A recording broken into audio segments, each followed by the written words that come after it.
We all know that criminals are bad people generally. Menace to society, do horrible stuff, but they all have a common nightmare.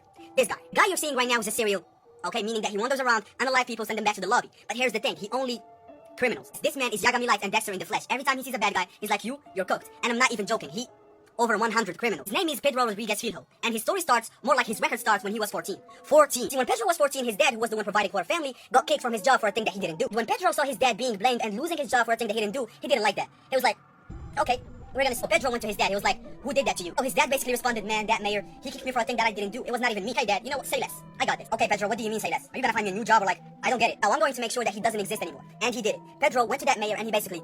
Yes, he did that. He, the mayor that kicked his dad. But the problem is, the security guy saw Pedro doing it. Yup, he saw him, the mayor. So he was like, whoa, hold on, bro. What you doing? You're an old man, an old mayor? Come on, I bet you're not gonna do this to me.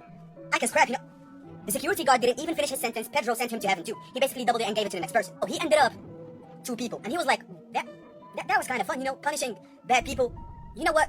Let's move to the big city. This is when he fled to Sao Paulo, one of the biggest cities in Brazil. And this is where his prime starts. Because in this city, he started whipping gang members and dealers one by one until he got arrested. And shit, so many criminals that he got caught and he's in jail now. But he never stopped. Ladies and gentlemen, this is Pedro's second prime. Because this is where he was active the most. In jail, he would mostly target the people who did the grape emoji. You get it? You're smart. Each time he came across a criminal, he's like, you're locked up, but your soul is gonna be free soon. Oh man, you're cooked. The people he's targeting are criminals, okay? I mean, they can defend themselves at least. They're like, what the hell are you talking about? Pedro would say something like, what comes after 6? Criminals would answer, 7?